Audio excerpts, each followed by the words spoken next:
You shine too bright, Amanda. This is your last meal as the perfect daughter.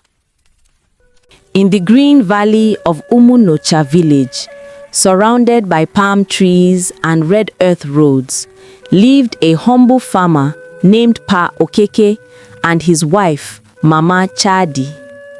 They had 2 daughters, Amanda, the elder, and Nkechi, the younger. Though born from the same womb, their hearts beat in different rhythms. Amanda was gentle and calm like the early morning dew. She had a soft voice, always ready to help. Her beauty wasn't loud, it shone quietly like sunlight through leaves. Nkechi, however, was fiery. Her laughter was bold, her words sharp, and her temper quick. She was beautiful too, but her beauty came with pride and sometimes envy. Pa Okeke loved both his daughters deeply. Every market day, he would return home with small gifts, ribbons, beads, or bangles, and he always bought 2 of each, saying, "My 2 eyes must shine equally." Mama Chadi would often remind them as they cooked together in their smoky kitchen. "My daughters, love each other. The sky has room for both the moon and the sun." Amanda always smiled and nodded, but Nkechi, though she smiled too, sometimes rolled her eyes when no one was watching.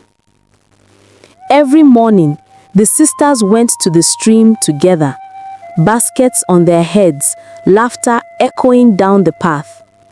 On one such morning, they met other girls from the village, fetching water and teasing each other. A game began.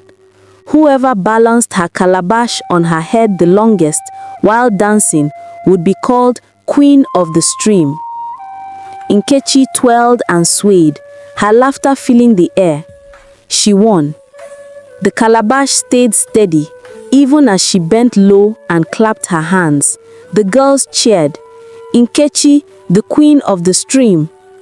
She threw her arms up proudly, glowing with triumph. Amanda clapped sincerely and said, "Well done, my sister. You dance better than anyone." But Nkechi's eyes flickered. "Of course, it's not every girl who can dance like me." The words hung in the air. Amanda looked down, quietly, her smile soft. She wasn't hurt, she simply let it pass. That night when they got home, Mama Chadi told their father the story. Pa Okeke laughed proudly. "Eh, my Nkechi is a born dancer and my Amanda is a born peacekeeper. Together they complete each other." The family's kitchen was small and warm, its walls darkened by years of cooking smoke. Mama Chadi taught both girls to pound yam, stir soup, and roast plantain. When Nkechi became impatient, Amanda would hold her hand and say, "Don't rush, sister. Good soup takes time." Sometimes, when Nkechi made a mistake, their mother would sigh, "Nkechi, learn from your sister's patience." And that, though said kindly, burned Nkechi's heart like pepper. She began to notice how everyone praised Amanda, how villagers greeted her, how children ran to her, and even elders said, "Okeke's first daughter is a blessing to this land." Every praise to Amanda felt like a thorn to Nkechi. She loved her sister, yes, but her love had begun to mix with jealousy. One bright morning, a royal messenger entered the village square, blowing a horn. "The king commands, the prince of Umunọcha shall take a bride. All maidens must gather for the feast of daughters next moon." The whole village rejoiced. Mothers began to prepare their daughters. Pa Okeke bought both Amanda and Nkechi matching Ankara wrappers and coral beads from the markets. "My daughters will go as one," he said proudly. At night, Mama Chadi brushed their hair by lamplight. Remember, she whispered, no matter who the prince chooses, both of you must be proud. You share one blood. Amanda smiled and hugged her mother, but Nkechi only nodded silently, her thoughts turning like restless smoke.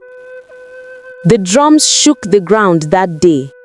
Women sang, men clapped, and the air smelt of roasted yam and palm wine. Amanda wore her wrapper simply, her beads shining softly against her brown skin. Nkechi wore the same pattern, but tied higher, more stylish, with pride in her step. When it was time to dance before the prince, Nkechi twirled with power. The crowd cheered. Her beauty was fire. But when Amanda danced, silence fell. Her movements were calm, her smile pure. Even the wind seemed to move with her. The prince stood and said, among all, one dances not just with her body, but with her heart. I choose Amanda. The drums thundered, the village shouted with joy. But Nkechi's world shattered in silence. From that night, Nkechi changed. She stopped laughing. She avoided her sister. Even at dinner, she sat apart, eating silently. Amanda tried to talk to her. Sister, why are you sad? You dance better than I do. The prince only followed his destiny. Nkechi replied sharply, you wouldn't understand. Everything always goes your way. Amanda blinked, hot but gentle. Then let it be our joy, not mine alone. But her words couldn't reach the wall jealousy had built.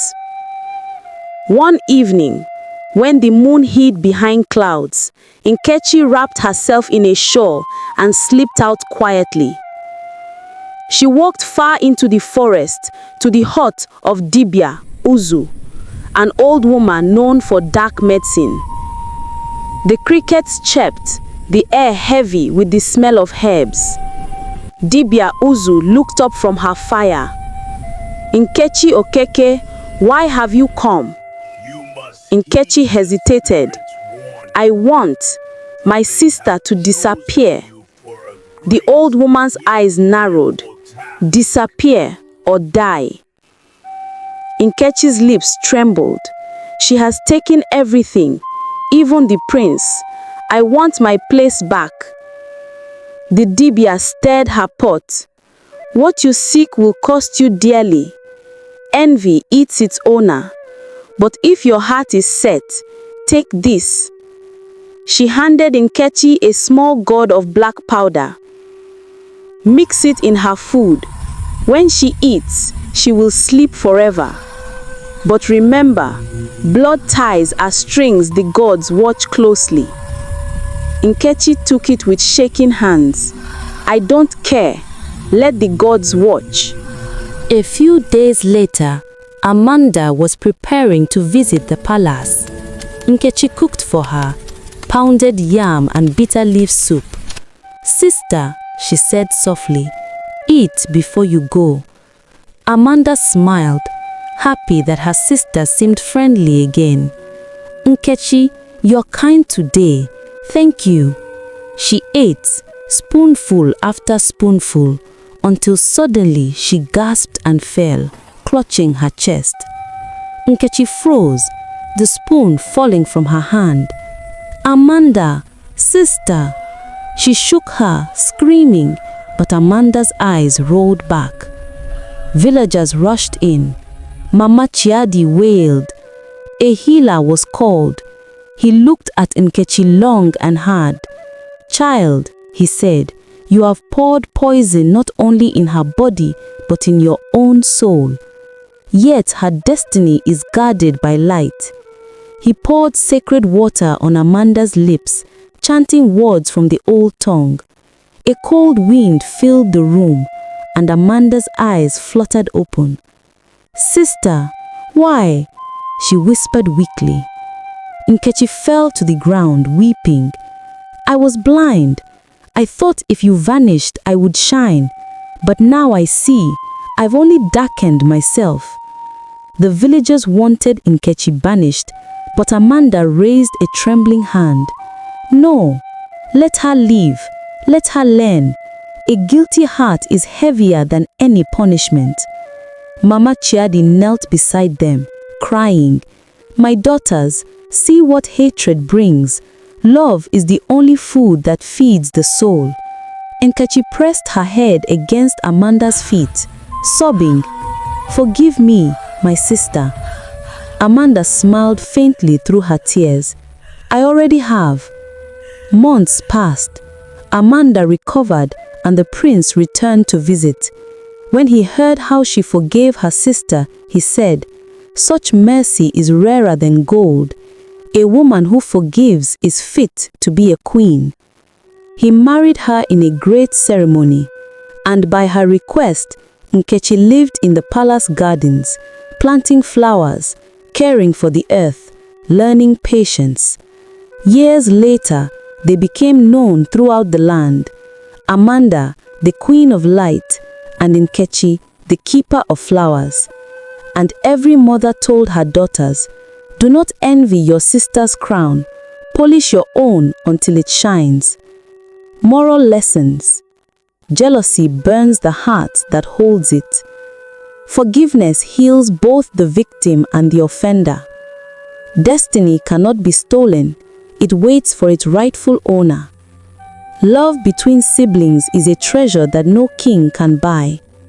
Thank you for watching this story. If you enjoyed it, please don't forget to like, comment, and share this video. Subscribe to our channel for more beautiful African folk tales that teach, inspire, and heal. Until next time, may your path be blessed and your heart stay pure.